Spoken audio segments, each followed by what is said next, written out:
Hey, it's me, Vicki Marie. Good morning, good afternoon, or good evening, wherever you are in this crazy world. And I'm going to give you well, it's not exactly an update, if you like, just give you some more information about this poor girl, Amanda Overstreet. Now, this is the girl who disappeared when she was 16. But no, well, we say she disappeared when she was 16. We don't really know because she's never been reported missing. And now she's turned up in a freezer in her mother's home because she lived there with her stepfather and her mother and her two half siblings. But the stepfather died last year. So this is him. His stepfather Bradley with this very cute little dog, but it gives me the creeps, this picture, because we don't know if this guy murdered Amanda or not. We don't know. Now, what's intriguing me about this case is there's so little news coming out about it. Nobody's been arrested. This is Amanda's mum, who the reason this has all come to light is because she sold the home. So last year, Bradley, her husband, the guy that we just saw with the dog, he died of COVID related, well, he had COVID and he died of complications arising from COVID. And since that, she tried to raise some money, GoFundMe type thing, raise some money for his funeral, etc., and his medical expenses. You know, she doesn't look very healthy either, does she? But anyway, she described him as the love of her life. She said he was, this, oh God, what he wasn't. He was like a saint. So he was, I think he was 61 or 62, again, hasn't aged particularly well. Likes fishing, or liked fishing, I should say. So to me, this whole case is just a real mystery, and I don't think it's getting any less mysterious because there doesn't seem to be anything, as far as we know. I don't think her mum has been arrested. So did her mum know that she was in that freezer? Or parts of her were in that freezer, because it was only her head and her hands and forearms, I think. Where's the rest of her? What happened to her? It's just, the more I think about this, you're just waiting. I mean, there's a lot of gossip online. Can you imagine the sort of things that people are saying in a case? This case doesn't need any embroidering. It's already it's already beyond belief. Doesn't need any embroidering. It doesn't need any extra information, does it? It doesn't need it. It's just bizarre, to be honest, that a girl could disappear. And not only that, she had like quite a large extended family. So anyway, it turns out that apparently people were asking questions about what happened to Amanda. But nobody, the police, didn't the police want to get involved? I'm just sort of completely flabbergasted with this case. How a 16-year-old, like I can see how a 20-odd-year-old could disappear maybe. But even then, the mother would be surely begging to find out what happened to them online, etc. She's never mentioned her daughter, this daughter anyway. She mentions her other daughter. Never mentioned her on Facebook, never asked has anyone got, on her birthday, Christmas, those times, even though 20 years has gone by. She's never put out any appeals, you know, does anybody know what happened to my daughter? Blah, de, blah, de, blah, the sort of things that you would. Anyway, I'm going to say hello to everyone, then I'm going to thank everyone. In fact, I'll do my thank yous first. Thank you for being here with me. Thank you for caring about Amanda. Because you know what, man, Amanda needs somebody to care about her, because it seems like nobody else, her own family, didn't care enough about her to even report her missing. And, you know, I think her friends have been curious about what happened to her, but nothing's ever come of it. Nobody's been there, like, really pushing it. Where is this girl? Maybe that's a difficult thing to do. I don't know. Anyway, so thank you for caring about Amanda enough to watch this video. Thank you to all my subscribers. Please don't forget to leave your DNA on the like button. That's important. An important free way you can help not only me, but any content creator that you like watching. It's important. Press the like button and subscribe. If you aren't subscribed already, that's free. Sometimes people think that's because of the word subscribe, they have to pay, but no, subscribing to a channel is completely free. And then special thank you to my members, to those of you out there who've joined, or some people that gift memberships. Thank you so much. Thank you to anyone who's bought me a Ko-fi, sent me a super sticker, or PayPal'd me, or sent me an email or a nice message. Thank you so much. And just a little reminder, Halloween coming up.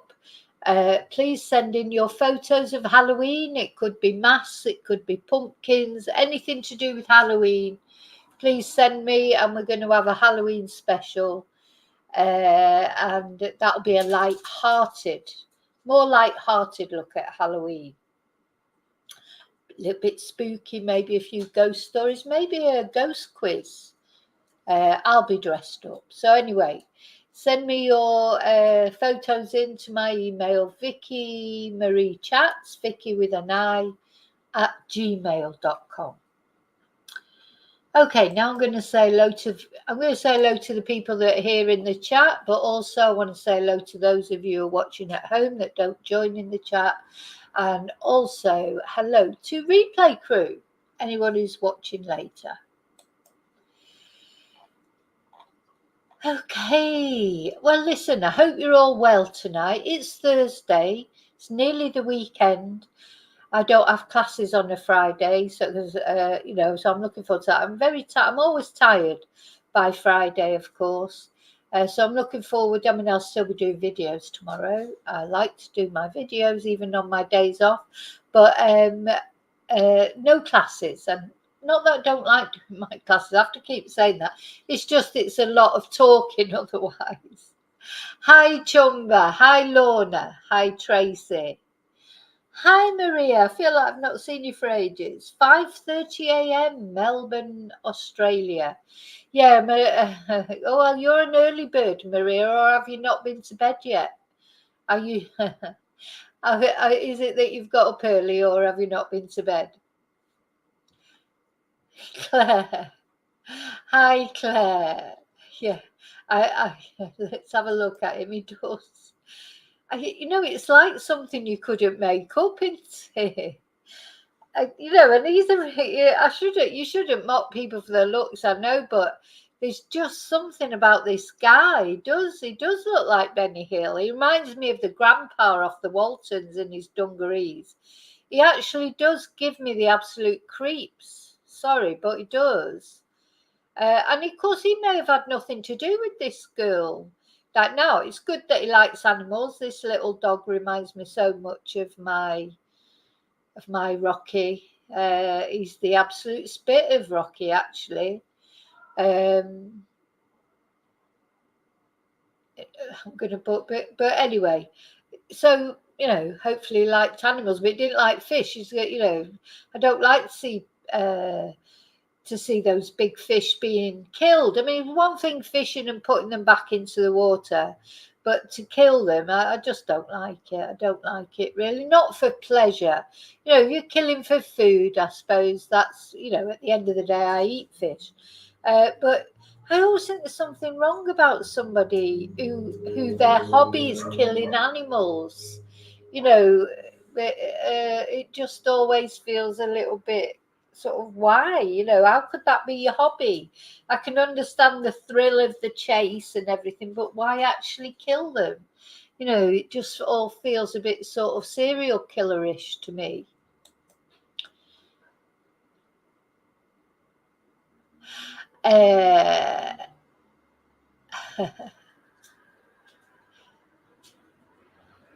So hello now. Hi, Laurie.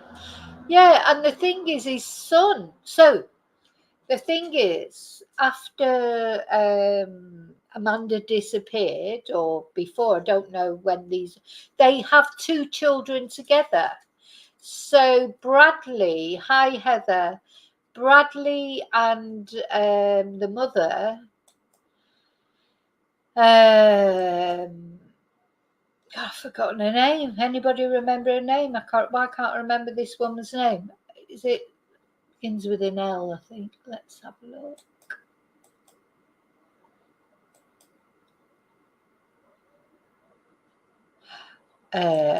Sorry, I've just got to change. I made a spelling mistake in the title. In fact, I'm just changing the title a little bit because I made a spelling mistake.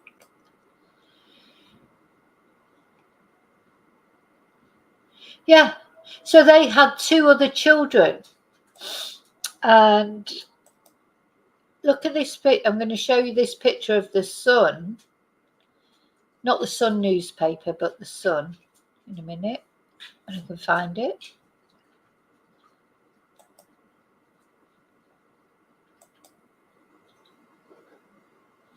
Now, I don't know if this picture was deliberately taken to look like his dad.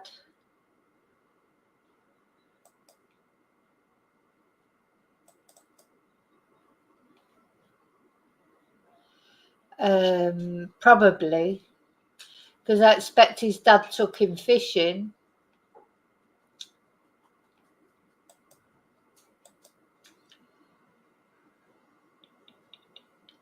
Sorry, we'll get it up in a minute. I should have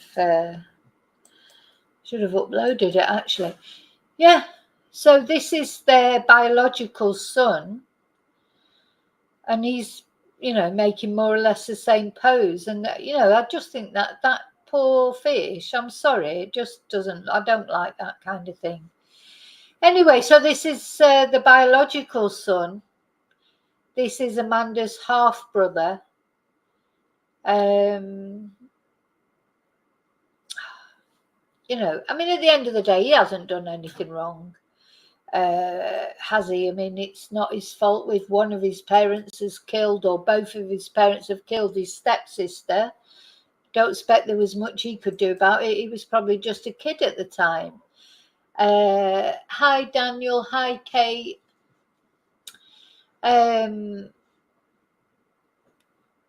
It's... Oh, do you know, it's just bamboozling me, this case, because I don't know. Nobody's been arrested. So I have to make this clear. So nobody's been arrested. So why? So are the police preparing a case, or do they feel that Amanda's mum has got nothing to do with it? I don't know. Anyway, now I'm going to show you the house. So there's some pictures that have emerged from the house, and it is a proper hoarder's house. I've seen, I've had friends that have had their houses have been like that. There's people in my family who can leave their houses like this. Now, I just need to warn you before showing you, because I hope you've had your tea. I hope you're not eating. If you're eating, you might not want to watch. You might not want to see these photos, because it's not very nice. It's not nice at all. So just to give you a warning.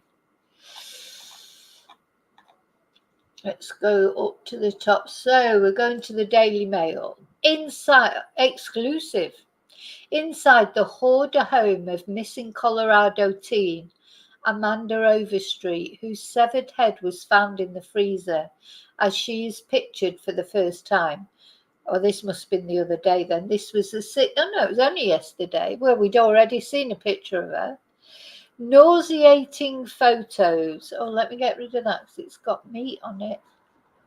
I can't get rid of it. Anyway, nauseating photos revealed the filthy, trash-filled interior of the Colorado Hoarder house, where the disembodied head of 16-year-old Amanda Overstreet was found. Amanda, who disappeared 2 decades ago, is pictured here for the first time. Well, not really, because we saw pictures of Amanda on Wednesday. A clean-up crew discovered Amanda's head and hands in a chest freezer in the garage of her mother's home in Grand Junction, Colorado in January. But authorities only identified her via DNA last week. So, yeah, I've not seen this picture. Well, I hadn't seen this picture before today. Here she is, poor Amanda. So, yeah, they found this in January. And it's taken all this time. It's taken all this time to identify her. Now, there's some rumours going round on social media, on Facebook and all that, all these crazy things, that the hands and the head are not the same DNA, not the same person. That's not what the coroner's office has said. That's not, I appreciate people bringing that to my attention. I've seen it on the Facebook page anyway, because there was a Facebook already set up, friends to find out what had happened to Amanda. And now, of course, it's sort of blown up a bit, that Facebook thing. Now it's turned out that Amanda's remains have been found. And there's people on there. I'm going to read you some of the messages that people are saying, but I have no official confirmation of those, so I don't really believe it. Some people are saying that there was a bullet hole in her head. But again, no official confirmation of that. So, we've got to take these things as a grain of salt. You know what it's like on social media. There are ridiculous things that come out, and until you've got official confirmation of something, it's not really helpful, to say things like, the head and the hands were different DNA, when the coroner specifically said that they both belonged to Amanda. So until I have official confirmation of that, I won't believe that, but just to let you know what is being said. So the Daily Mail has exclusively obtained shocking photos of the Pinion Avenue home's interior, which were posted online by a local realtor, as well as the first pictures to emerge of the alleged murder victim. And that is just purely not true, because we were looking at pictures. I was doing videos about Amanda from Tuesday, I think, Monday or Tuesday. So we did have photos, though I haven't seen this photo before. Anyway, it doesn't matter. It doesn't matter who's first, does it? At the end of the day, there's a dead girl. I don't understand this obsession that people have about being first. Doesn't matter. All that matters is that there's justice for Amanda, that we find out what happened to her, and whoever did it, if they're still alive, because of course the stepfather is deceased, but if they are still alive, all that matters is that they are held to account. So boxes were piled high and trash was scattered across the floor in each room. The backyard was littered with old wood, skeletons of electrical goods, and other detritus. Now, this is where the pictures are coming. So if you're just about to eat, I wouldn't look at these pictures, to be honest. Hi, Angel. Just make sure I haven't missed anyone. Yeah. So here is part of it. It gets a lot worse than this, I'm afraid. So the kitchen was packed with empty soup cans, gravy packets, unwashed cookware scattered across the stove and countertops. So obviously that's not something that's just happened, because they haven't cleaned up for a day. I mean, this is something. Is that their actual cooker? How do they cook then? Anyway, now, these are the worst things. Like the bathroom is just disgusting, isn't it? Let's have a look at the gallery. Oh. So I don't even want to read that out because it'd make me ill. Somebody in the mirror there taking the picture. Yeah, boxes piled high, trash scattered across the floor in each room. Let's have a look at this video. Discovery left the neighborhood asking a lot of questions. Jessica Livingstone went out and spoke to some of the neighbors to get their thoughts and reactions. She joins us live tonight from the neighborhood. Jessica. That's right, Bernie. Neighbors were initially shocked back in January with the discovery. Oh, it won't let me go back to the... And they told me how quiet this neighborhood usually is. They gave me more insight on their thoughts about the remains now that they have been identified. Let's take a look. The human remains. Of course, this is what they always say, isn't it? It's a quiet neighborhood. Nothing like that ever happens here. Found in a home off the 2900 block of Pingan Avenue have been identified as 16-year-old Amanda Overstreet, the biological daughter of the previous owner. Officials say Overstreet hasn't been seen since April of 2005.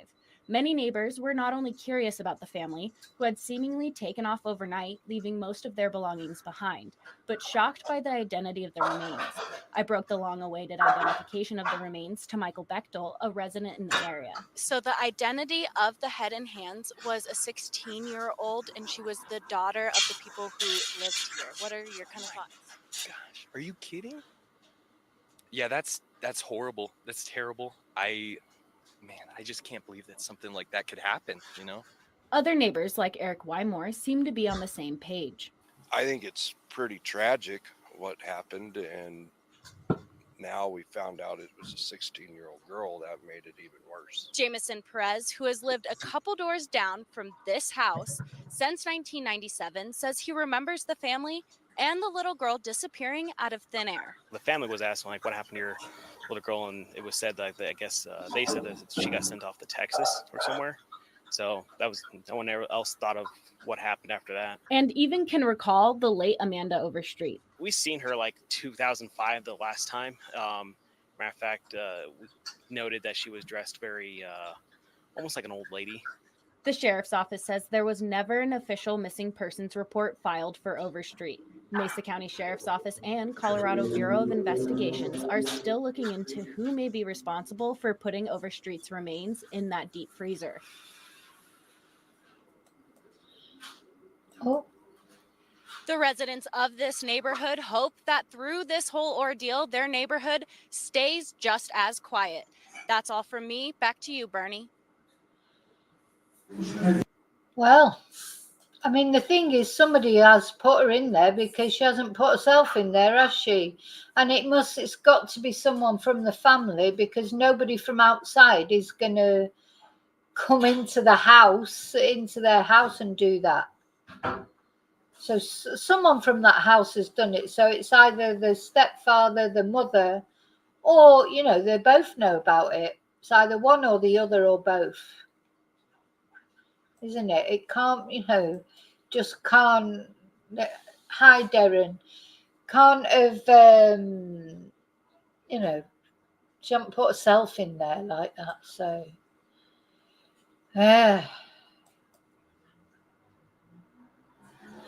So police say they're treating it as a homicide, but they've not made any arrests. So, just what I mean, it's all just like,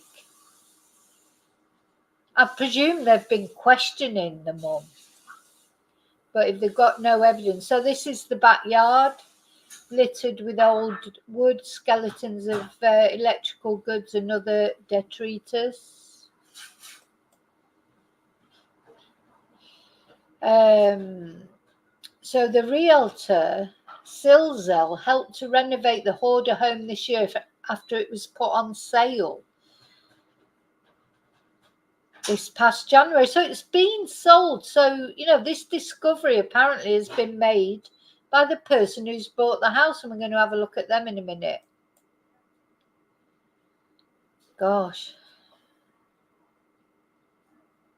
So one room, once emptied, revealed dark stains all over the wood floor. You know, I wonder what there were. Was there any blood? I mean, gosh, you know, that'd be difficult for the forensic team to go through this house, won't it? Be very difficult.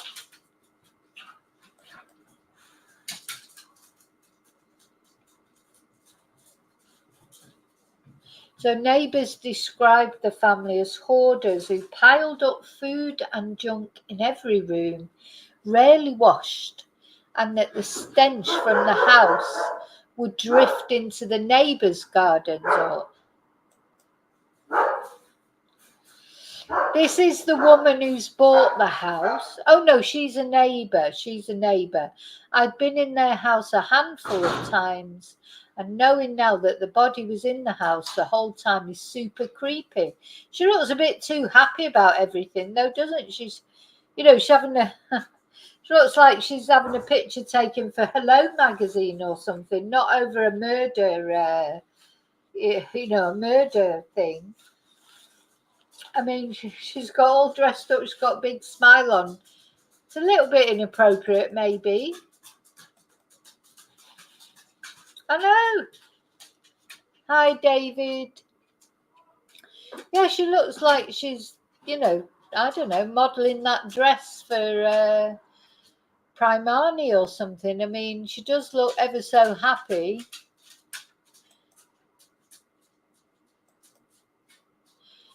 And here is Leanne. That's it, Leanne. Leanne was super sweet.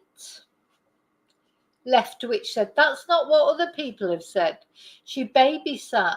Oh my God. So she babysat for her children.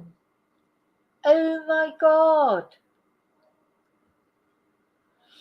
That's just horrible. To now knowing what's been found in the freezer, her own daughter, and she never even reported her own daughter missing.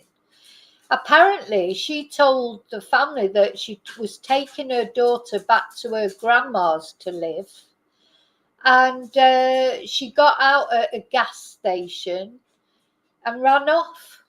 That's apparently the story she was giving everyone. But so apparently she ran. So this is what makes me think she must have been in on it, because it's her who was telling that story, saying that Amanda had run off at the gas station. Now it turns out Amanda's in the freezer. So did she know about it?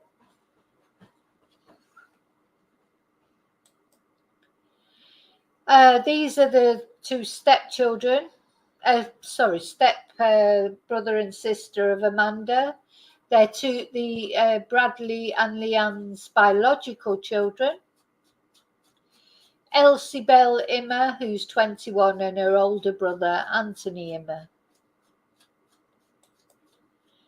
I mean, you can't help but feel sorry for them, really, because finding out all this, because one thing we do know is they didn't do it, because 20 years ago they were just little kids. So John Martinez, a former neighbour, said he would often see the Immers moving several coolers around their junkyard backyard and would hear them having screaming fights with each other.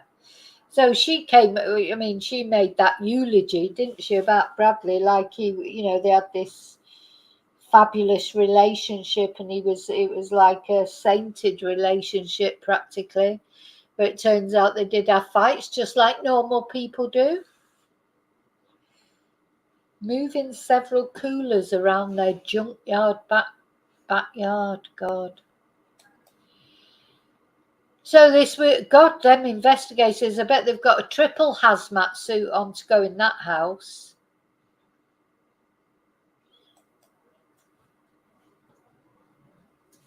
So the spokeswoman said Amanda was 16 when she was last seen. God, they've got a massive job, haven't they? Anyway, yeah, here's Bradley, or Benny Hill, as we were saying. So he died age 61 from a cardiac arrest after a bad case of COVID-19. And I presume this is him. Is that Bradley there? This is the son. And as I say, I can't work out, is that sunburn that he's got, or is that actually a vest t-shirt he's got on? Oh, dear me. So they were living, Leanne and her son Anthony, they were living in this motorhome in the front yard while they were waiting for repairs to be done to their flooded house. And here she is with her friend. Bless her. So, but this toilet, oh my God.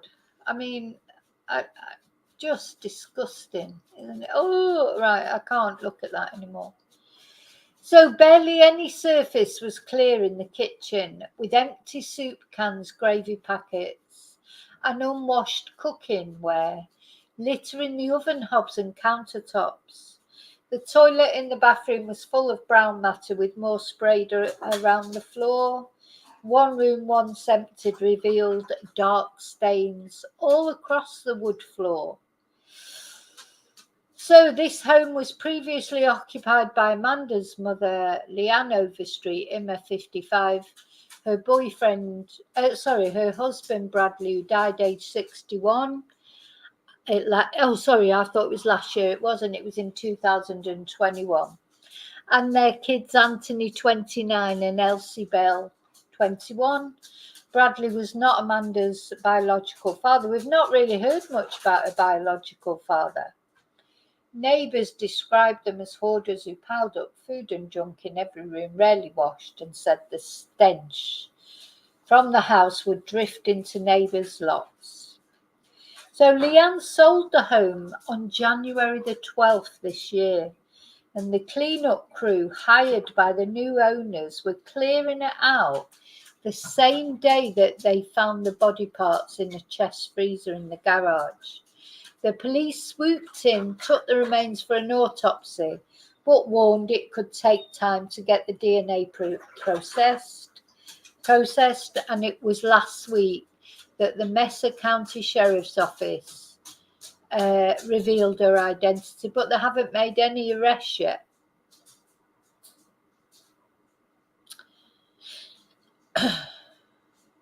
Gosh.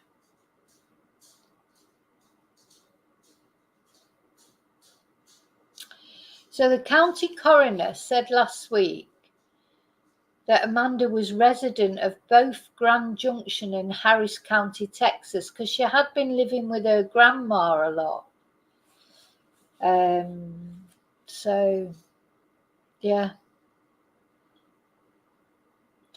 So she said Emily Lefwich, that was that lady we just saw the photo of, told dailymail.com she was neighbours with the Immers from 2014 to 2016, and she had been inside their house several times.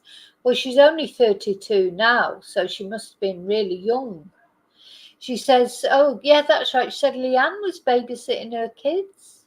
She said the freezer was inaccessible and covered with junk, as was the rest of the Hoarder house. And she said, I'd been in their house a handful of times. Knowing now that the body was in the house the whole time is super creepy. Lefwich said that Leanne nonchalantly mentioned having an older daughter once in passing, but she didn't say that she was missing or dead. You could smell their house from my house, Leftwich told Daily Mail. They smelled something terrible. You could tell they never showered. Yeah. Well, she's had a shower for that photo. She's it is amusing that, because she's like really enjoying having a picture taken. Oh God, I've been bitten again on my foot. Got to get myself on now. Okay. This woman gives me the creeps when I look at her, and I shouldn't say that because she hasn't been arrested. But, you know, just revolting, isn't it? This woman does give me the creeps, I've got to say, which is a bit unfair, but, you know. Anyway, they were extreme hoarders, specifically of food.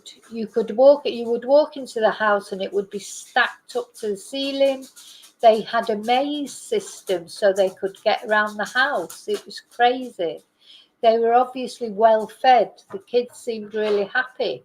We could hear them laughing and stuff. They all seemed to get along really well.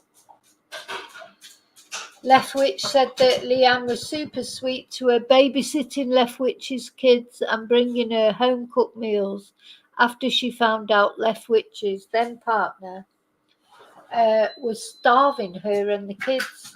So that lady that lived next door, she was having problems with her partner. So Leanne was bringing her food around. Imagine. Oh my God, you couldn't eat anything out of that house, could you? I was always way afraid to eat anything because of the condition of her house. And I'm so glad I didn't now, because who knows what it was actually made of.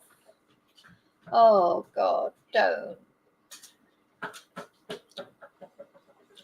Another former neighbour, John Martinez, said he would often see the Immers moving several coolers around their junkyard backyard and would hear them having screaming fights with each other. They seemed like they wanted to be friendly and helpful neighbours, but there was yelling. They would yell a lot, fight with each other. Out in public, out in the street, on the front porch, yelling at each other. It was mostly the dad and the son. Then the mum would join in. There was a lot of hostility. They were all overweight badly. The dad was in a scooter. The mum was too half the time. The stuff in the backyard was the weirdest stuff. There were a lot of coolers back there that they kept moving around. It was an organised junkyard back there. Inside the house was the same thing, wall to wall, from floor to ceiling. Stuff in there. I've seen people hoard things. I only took a few steps inside and I was like, wow, this is crazy. Boxes, shelves, newspapers stacked up. Artificial walls. You couldn't see the walls. There was so much stuff. They made new ways to walk around the house like a maze. It was dirty for sure. It's a shame for the children. I know they're adults now, but they've been brought up like that. So John Martinez said he felt a chill knowing he'd let his young son knock on their door, and he himself had stepped foot in the house where body parts were hidden for years. I was shocked. I was like, wow, that's creepy. It must be awful to think you've been in that house. Night, Tracy. You know, it'd be awful to think that you've been in that house, wouldn't it? You know, you've been in there. That's it. I think when anyone unless you know that you've been in someone's kitchen and seen how it's made, you've got to be careful eating any food from anybody's house, haven't you? So I was shocked. I was like, wow, that's creepy. He said, I felt bad. I let my son go next door and even talk to these people. It made me feel a bit scared, and holy cow, I could believe it, because these people seemed like something weird was going on. Now we're going to have a look in a minute at some YouTube videos from the daughter. The daughter has her own YouTube channel. Elsie Bell. And they're still up there at the moment, but I don't expect they'll be up there for long. I don't know, but she's probably getting loads of views on her YouTube channel now. And there's one really quite creepy video of her mum. Anyway, you'll tell me what you think in a minute when I show it you. So yeah, police say they're treating the case as a homicide, but have not made any arrests. On January the 12th, the Messer County Sheriff's Office responded to a call regarding a suspicious incident in Pinion Avenue. Upon arrival, deputies found the head and hands of a human had been discovered in a freezer by someone who arrived to claim the free appliance offered by the new owner of the recently sold home. God, just the thought of it. Oh. And on October the 11th, so just under a week ago, the Messer County Coroner's Office released the identity of the victim, who is identified as Amanda Leriel Overstreet. Poor Amanda. And she's believed to be approximately 16 years old.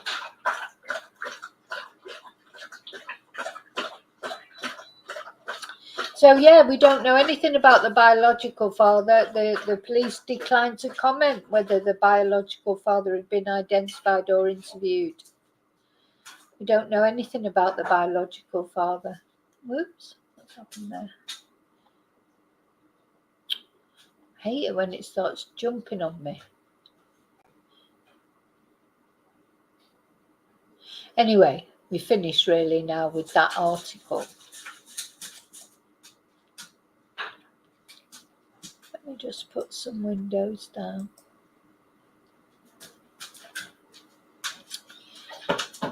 So I'm going to show you now this YouTube video, which is really, really weird. I think, well, you tell me what you think about this YouTube video.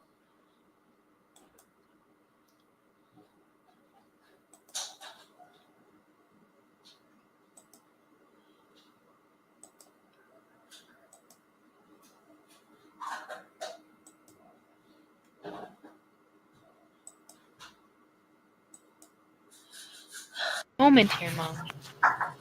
You need to embrace it. So let me just explain to you what's going on. So this is the three of them in a car. So it's the mother, Elsie Bell, the daughter, and the son. I think the son is in the back of the car. But I think it's just really odd.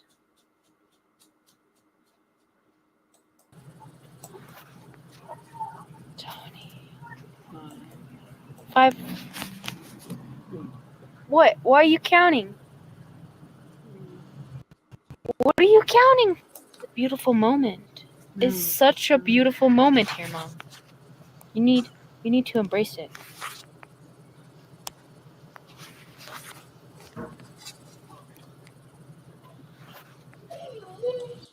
So they seem to be in the car. They're waiting for McDonald's or something. They're waiting for some fast food. Tony. Five. What? Why are you counting?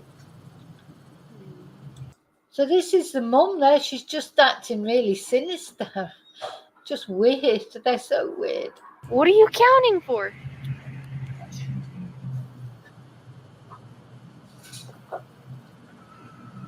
It sounded like Scooby-Doo on Scooby Snack.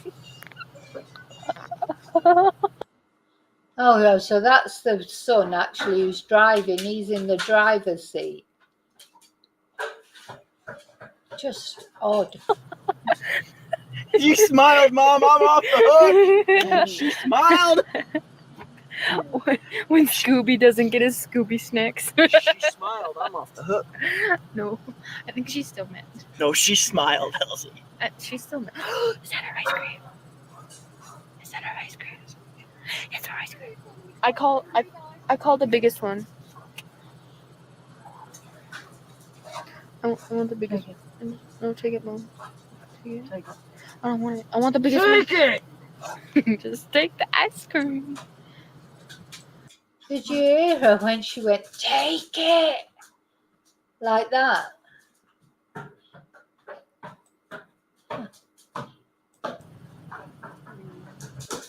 What are you counting? It's a beautiful moment. It's such a beautiful moment here, Mom. You need to embrace it.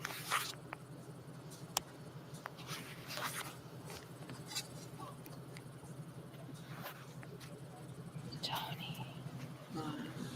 5. What? Why are you counting?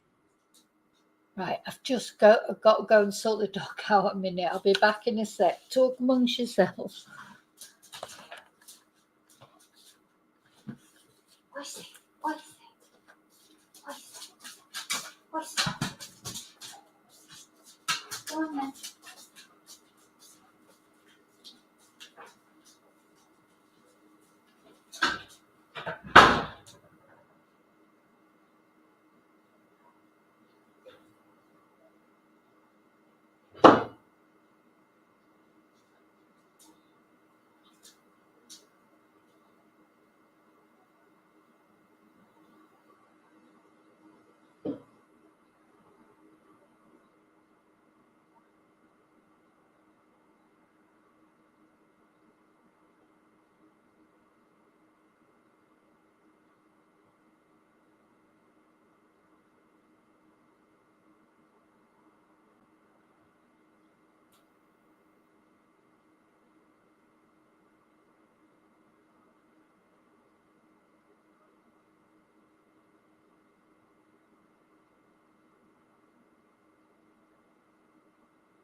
You okay now? You okay now?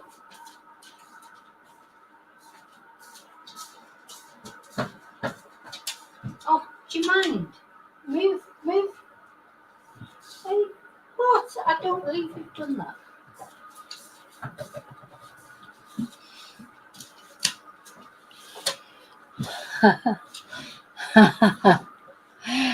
I'm back. I just had to go and sort the dog out. Yeah, it does look. She looks so spooky there. Don't start barking. She looks. Are you going in the bathroom? I bought the dogs a new ball today, like one of those really strong balls that you can't break, because the previous one they had did last a long time, because Tia, being a German Shepherd, she can chew through anything anyway. I bought my new ball today, and she keeps throwing at me to try and get me to play with her. Okay, let's have a look at this weird video. What are you counting for?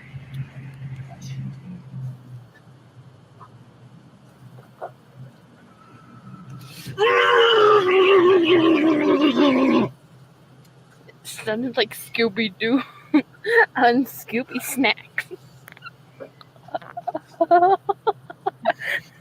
You smiled, Mom. I'm off the hook. She smiled. When Scooby doesn't get his Scooby Snacks. She smiled. I'm off the hook. No, I think she's still mad. No, she smiled, Elsie. She's still mad. Is that her ice cream? Is that her ice cream? It's her ice cream.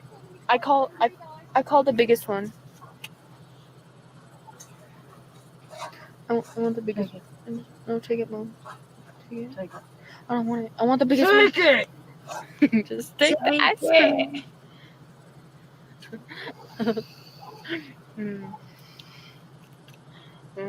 Take it. Anyway, just a little bit freaky, isn't it? No, she's got quite a few. Look, this is the daughter, of course. I hope that kitten's. Oh, sorry, I shouldn't be saying it's not the daughter's fault, but just a video. Anyway, I'm not showing any more of her videos because it's her YouTube channel and she's not done anything wrong. But they're pretty creepy. I mean, it's there. Her YouTube channel is public. It's Elsie Bell Immer. So, maybe she needs to make a YouTube channel not public, because I did note, to take it down or something, because I did notice people are starting to put comments on it, like about her sister, which they are going to do, aren't they? So, maybe she should think about that. So, bless her. Because, it's not her fault, to be fair. So, on the Facebook groups, let's have a look at the Facebook. All these sort of, they're saying all these things. I can't show you the actual Facebook, but again, you can ask to, because it's a private Facebook group. So I don't feel comfortable actually showing the posts, but I can read them out to you. Now, this woman on the Facebook, now bear in mind, this is Facebook. I don't know if it's true or not, but though these are genuine, they're messages. They're definitely messages. But who they're from and if the person that's sending the messages is telling the truth, that's what we do not know. And so this is supposed to be somebody having a conversation with the person who bought the house from Leanne. So it says, so Leanne, apparently, there's apparently some messages from Leanne. Well, you can see they are from Leanne's Facebook. And somebody's asking Leanne, the mother. Let's see. Someone's asking Leanne on these messages. I'll read those out first. She's saying, we are safe. And the other person is asking, where are you? And she says, in the truck, staying warm. And the other person says, okay, please keep in touch with me. I'm praying for you very hard. Please know that. And Leanne says, thanks for everything. And then again, on January the 15th, this year at 12:50 p.m., the same person asks, well, I think it's the same person, hey, Leanne, are you okay? And Leanne answers, as good as I can be right now. And the other person says, I know a pretty decent amount about what happened. Do you have someone to talk to? A professional?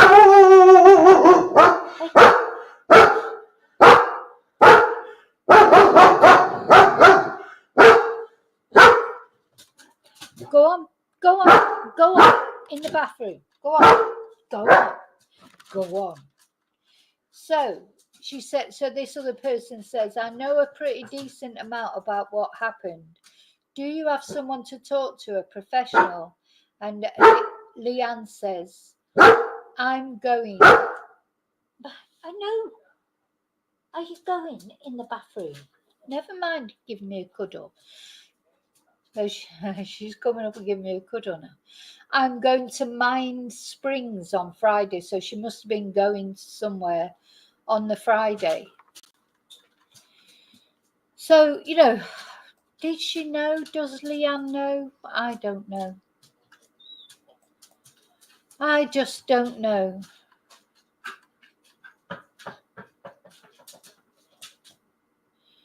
Yeah, so then there's somebody saying these were not Amanda's hands. This person, now I don't know that this is true or not, but this person is saying they're closing the case because Bradley is dead. There's no one to come after. You know, as if the police would tell anybody that. You know, I don't believe that.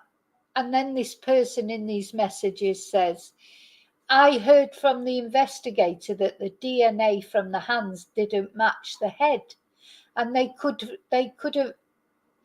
find who the hands belonged to.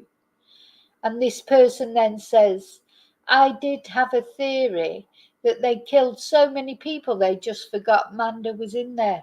I don't believe any of that. I think that's a right load of rubbish, to be honest, because the police will release the official information and people will be on Facebook now saying all sorts of things because people, for some reason, feel like they have to do that.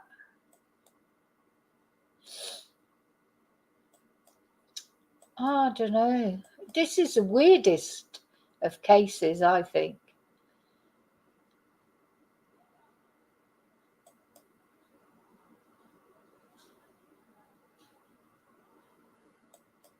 Anyway, I'm not reading all this rubbish.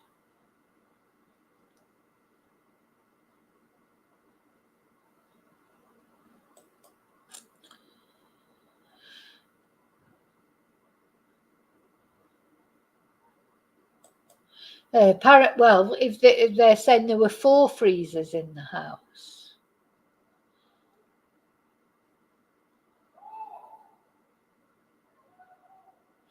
And they're saying that Leanne had it was Bradley who took Amanda to Texas. And when he came home, he told her that Amanda had run away. He also said he had shot a deer and he was going to put it in one of the freezers. And she wasn't allowed to look at it, or she wasn't supposed to look at it. I don't know. Do you know, it is the weirdest case, honestly, that I think I've ever heard of. One, I can't believe that a 16-year-old girl can be missing for 20 years and nobody reports her missing, even though she comes from quite a big family and seems to be quite well known. Hi, Nanny. That's the first thing that's weird about this case. Let me put a picture of Amanda up so that we can remember Amanda. Yeah, that's the first weird thing. Just the fact that anybody could disappear, a 16-year-old could disappear for all that time and nobody report them missing, or the police not look into it at all. You know, what about at her school? Did she not go to school?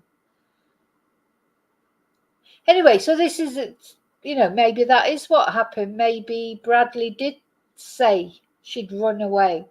Well, I'll tell you what, if my bloody partner said to me that my 16-year-old girl had, oh yeah, I was taking her to her grandma's and she ran away, I'd go mad. You wouldn't just go, oh, did you? Oh, okay. Oh, well, let her just get on with it. You wouldn't do that, would you? Even if that's true, that bloody weirdo Bradley, even if Bradley did take Amanda and then say that she'd run away, you wouldn't just accept it, would you, if your partner said that about your daughter? God. And yeah, why did they have all those freezers when they don't cook? This is Bradley with the other girl, the girl that's still alive. But I did have a friend who was exactly the same. She had freezers of rotten food everywhere. I mean, hoarding is a mental illness, isn't it? It is a mental illness. And the person I knew, she had freezers of rotten food everywhere, and she never cooked. So, or rarely. God, you wouldn't have eaten anything. You couldn't have eaten anything in her house, that's for sure. And the hoarders is a mental illness. They do funny things, don't they? They just like having a load of crap around them, but they don't see it as crap. And this person that I knew, well, she had a 5-bedroomed house. I think it was 5. It was a lot anyway. It was more than 4. I'm trying to think. Anyway, big house. That was full jammed. All the spare bedrooms were all jam-packed full of crap. She had like an outhouse that was jam-packed full of crap. And then she rented storage units to put another load of crap in. People do things like that, unfortunately. That is hoarding, isn't it? That is what hoarders do. Now, just because she's a hoarder. Hi, Katrina. I told you, I said I did give a warning, David, at the beginning. I hope you've all had your tea. Because, you won't feel like eating after you watch this video. Having a mental illness doesn't make you a murderer, of course. I mean, being a hoarder doesn't mean that she killed her daughter or even knew that her daughter had died, does it? So, we don't know that yet for sure. I think it's like isn't it like a comfort type thing? Let's have a look actually, because it's important to this case, isn't it?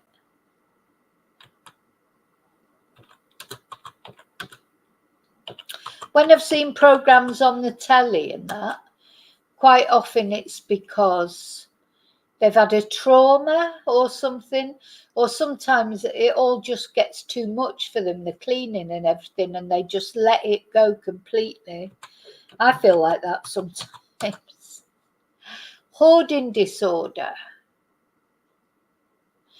Says it's not clear what causes it, according to the Mayo Clinic. It can be genetics, brain function, and stressful life events.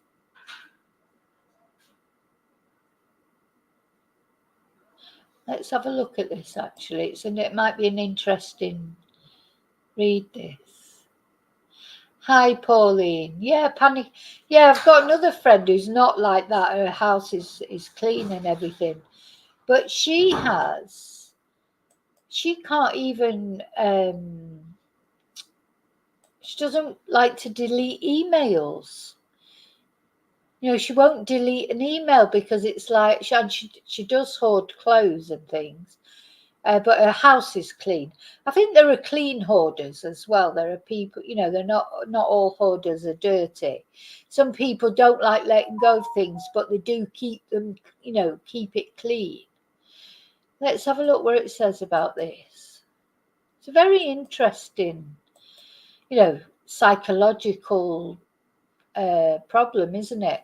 So hoarding disorder is an ongoing difficulty throwing away or parting with possessions because you believe you need to save them.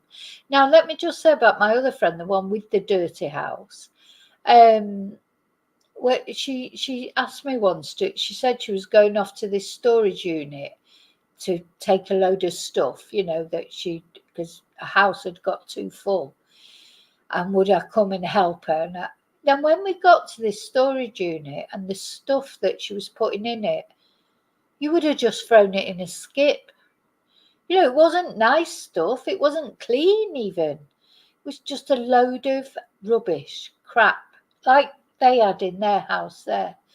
And it was all dirty and, I couldn't even help her with it. I couldn't touch it. And I said to her, because, I have to say what I think. And I said, oh, what are you keeping all that for? She said, oh, well, this is this and this is that. There was an excuse for everything that she kept.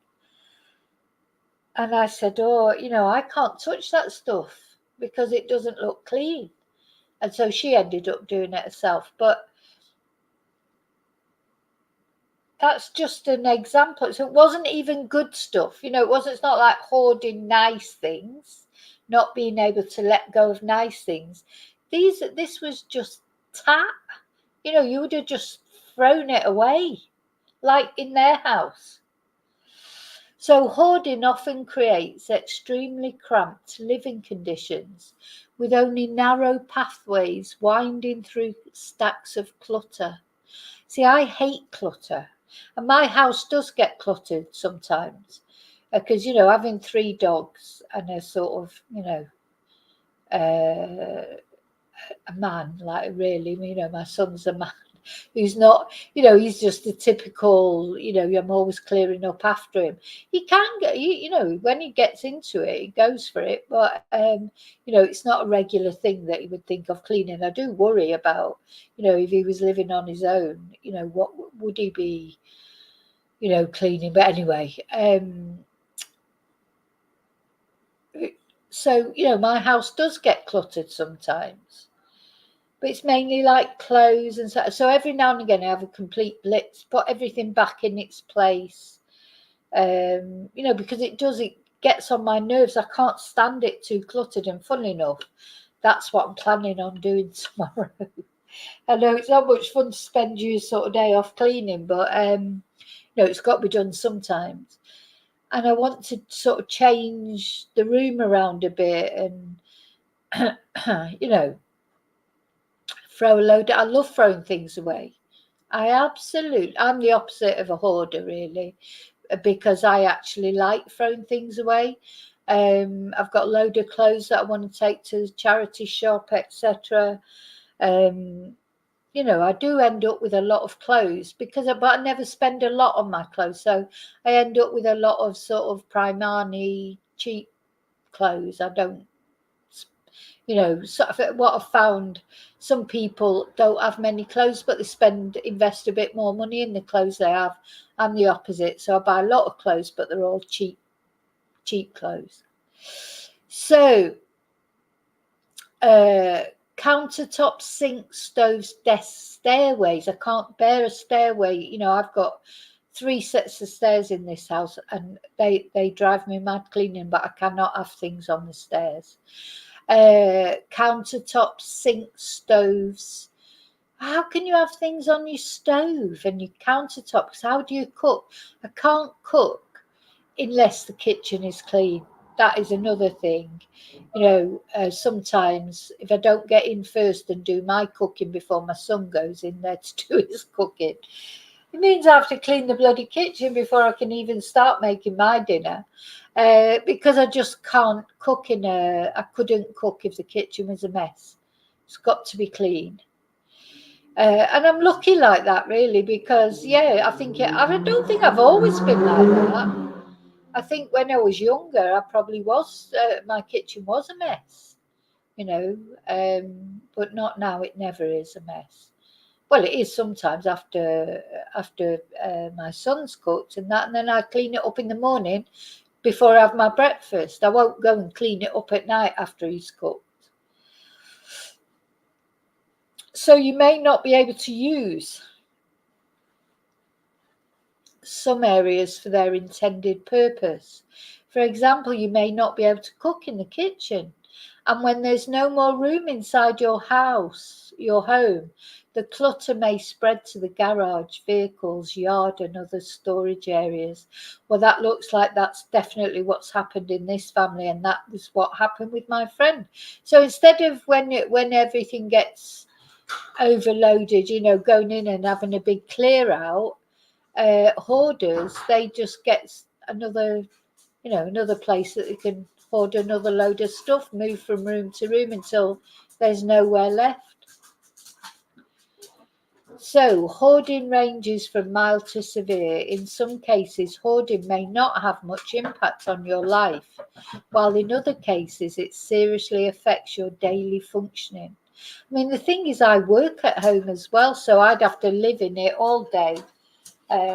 If my house, that's another reason why I can't bear my house to be a mess, because I can't think straight when I'm working and when I'm on the computer and things. Now, you could see my desk now, you'd think, God, what's she talking about? It's a right mess. And it's nothing like that house. But yeah, I think what I do is I am untidy. I leave things untidy. And then it gets to a point where I just can't stand it anymore. And then, as I say, I have a blitz then and get it all tidy again. And it does feel good, doesn't it, when you've tidied up? Does feel good when you've tidied up. Just feels better, doesn't it? You know. But you have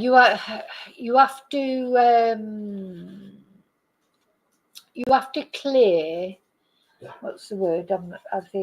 You have to clear.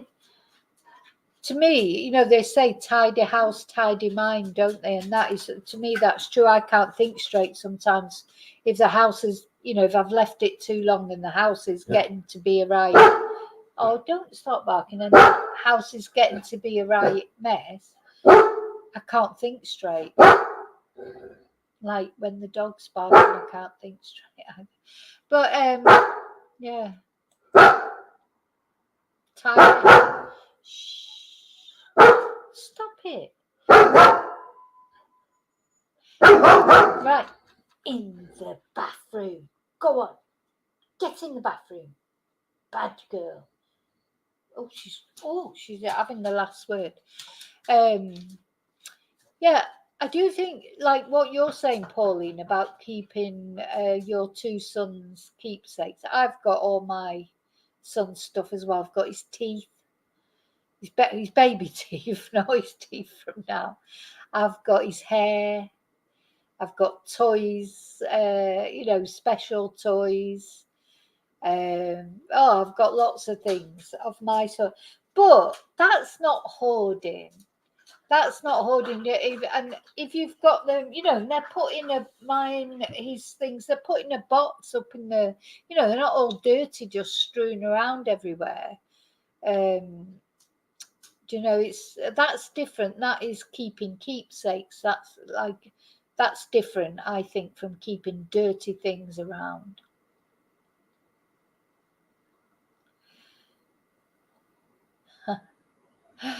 Laurie trims the edge of her grass with big scissors. Yeah, I'm not quite that OCD, but my son thinks I'm OCD. He's always saying I'm OCD. What he means by that is because I don't like the kitchen to be in a mess or whatever. So, that's what you're OCD. I'm not OCD. But there are some things. How can I explain it? I don't know. Some things I just can't bear, and until it's God, it's weird, really, because I'm not like that with everything. Like if you can see my sofa now, the state of it, that's because of the dog. So I put like a blanket thing over the sofa so that I can wash them so twice a week. Change the cover that I put on the sofa, and I'm looking at it now. It's all over the place. Shut up! It's all over the place because they like digging at it and pulling it off the sofa. So I spend at least 3 times a day rearranging it and putting it back on the sofa. Well, I'm not going to do it now because I'm going to bed shortly. So but in the morning I'll put it back and I'll put it all nice. And within about 2 hours, Riley will have pulled it all off again. It's Riley who does it, and this one, the German Shepherd. And little Rocky never does pull anything off the sofa or anything. Oh, shut up, Tia. Shut up. Stop it. It's not the Chihuahua. It's the neighbour, one of the horrible neighbours. So she don't like him. So she don't like hearing him, even hearing his voice. Dear, are you protecting Gma, aren't you? She's protecting me. She only does it when she's down here with me. So, like, if my son's down here, she doesn't do it. It's like she's protecting me, aren't you? Because Gma needs you to protect her, doesn't she? Yes, she does. But your ear's splitting. Don't bark. Don't bark. So, people, there's maybe people that are watching this that have got hoarding disorder. But it can be helped, can't it? I think, it's like anything else. You can get help for it. Having said that, people with hoarding disorder may not see it as a problem. So getting them to take part in treatment can be challenging. But if intensive treatment can help you understand how your beliefs and behaviours can be changed so that you can live a safer, more enjoyable life. And safer is key, isn't it? I mean, when you're living in a house with all that crap all over the place, it's got to be a fire risk, hasn't it? Oh, here we go. Symptoms. The first symptoms of hoarding disorder often appear during the teenage to early adult years. You may get and save too many items, gradually build up clutter in living spaces and have difficulty getting rid of things. And as you grow older, you may continue getting and holding on to things that you may never use and don't have space for. By middle age, the clutter can become overwhelming as symptoms become more severe and increasingly difficult to treat. Gosh. Problems with hoarding gradually develop over time and tend to be a private behaviour. You may avoid having family, friends, or repair workers in your home. Often major clutter is developed by the time it reaches the attention of others. Well, I never have anyone in my house. That's because of the dogs. It's just too, I say never. I mean, since we've got all the 3 dogs here and everything, it's difficult to have someone around for dinner or anything like that. But I could downstairs. The classroom is, spotless, really. The classroom is spotless. And these tables down there, we had a Burns night down there once. It was fantastic. It's perfect for eating, actually, for having people around. So I could have people around downstairs, as long as I can keep the dogs away from them. Not that they do anything, but, they jump up and they're irritating for people who come round. So symptoms of hoarding disorder may include getting and keeping too many items that you don't have a need for and don't have space for. Oh, and this friend of mine whose house was like their house, in her kitchen, in the kitchen cupboard, the cleaning things. It was packed full of cleaning appliances, creams, you name it, bleach, every cleaning thing. You could have started a cleaning company with what she had in her cupboards to clean. She just never used it, So you've got the dirtiest house you've ever seen in your life that stinks, literally stinks, and a cupboard full of cleaning supplies, packed full of cleaning supplies. Really odd. So you may have ongoing difficulty throwing out or parting with your things regardless of their value. You may feel a need to save these items and get upset by the thought of getting rid of them. And you'll build up clutter to the point where you can't use rooms. And you may experience trying to be perfect and avoiding or delaying decisions and have problems with planning or organising. And getting too many items and refusing to part with them results in disorganised piles or stacks of items such as newspapers, clothes. I have got a lot of clothes. I've got to sort my clothes out and get some of them to the charity shop. I've got too many. Paperwork, books or sentimental items. I used to have a lot of books actually, but I've got rid of a lot of them now, but I did used to collect books. Items that crowd and clutter your walking spaces and living areas. Rooms can't be used for the intended purpose, such as not being able to sleep in your bed. Now, I've got to say my bedroom is, there's no clutter in it whatsoever. I like my bedroom to be completely, it's got what the basic things that you need in your bedroom, like, your bed and the bedside tables and that.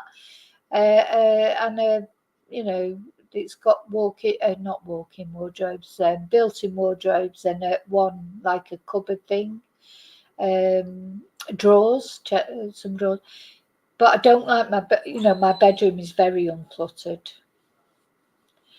And there's never any food or trash in my house. That always gets taken out. It's saying here, build up of food or trash to large unsanitary levels. That can happen, can't it, with hoarders? And my rubbish goes out straight away and food is straight away gone. Because otherwise you get cockroaches and insects and things. You can't leave food around.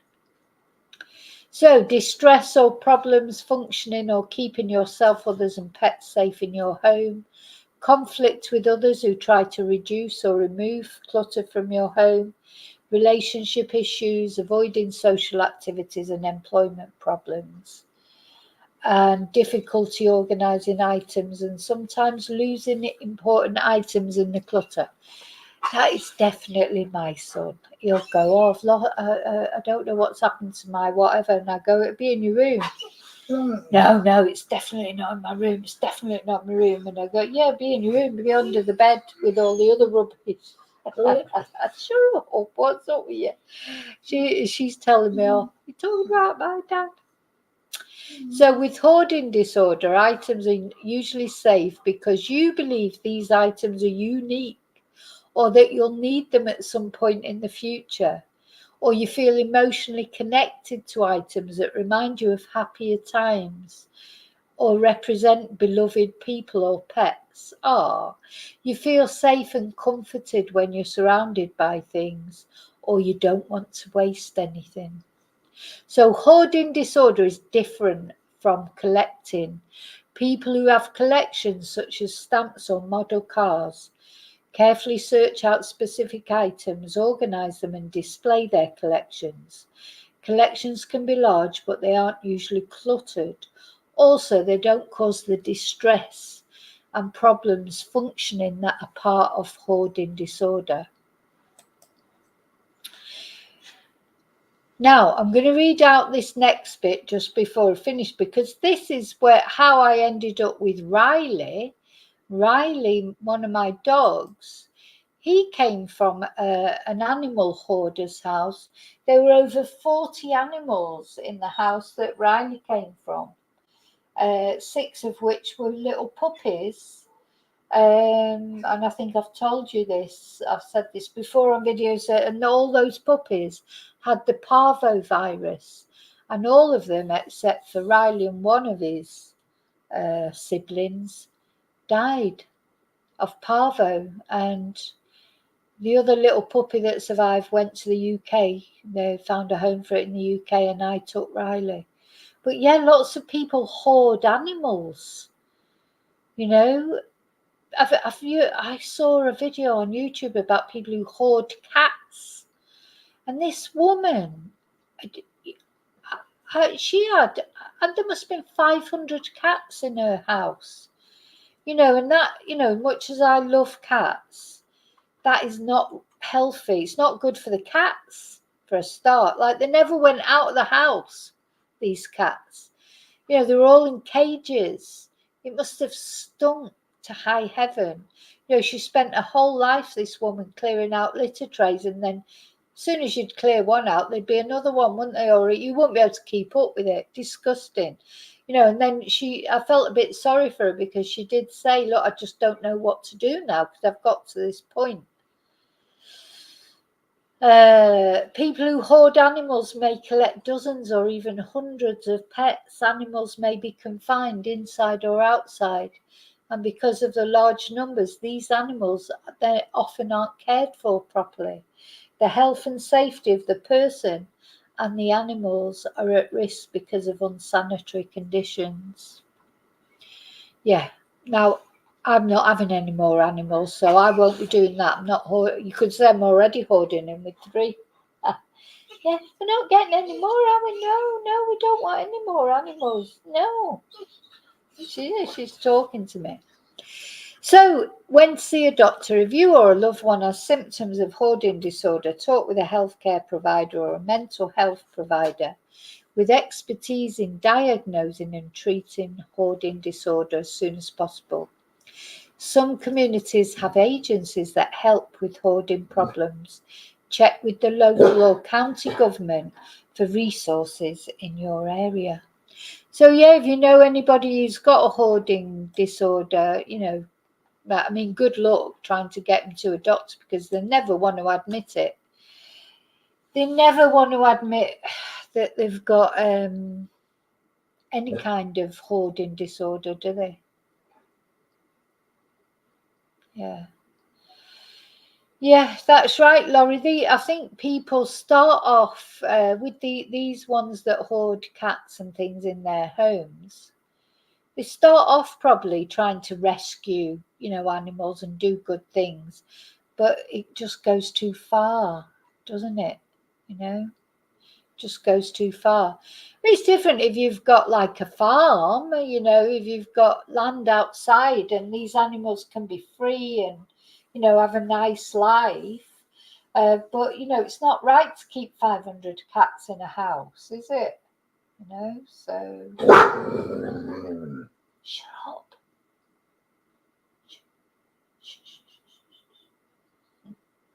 Anyway, okay, so I'm just going to see if there's, well, I wouldn't, of course, I don't know if there's been any news about Sarah Sharif today, because it's all been about Liam Payne, hasn't it? And then this Hamas leader was confirmed dead, so that's been most of the news today. But I'll see tomorrow if there's anything to report.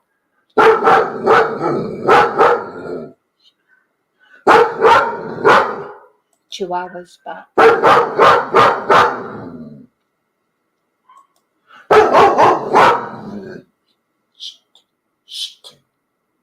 Shh.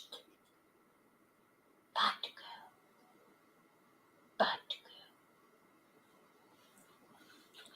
girl. So anyway, I'm going, and if I hear any more about Amanda, I'll come back on and do another video. Just think it's really strange, this case. You know, nobody's been arrested, so maybe they have, you know, who knows? Is she going to blame it on Bradley? You know, whether he did it or not? Or are more things going to come out?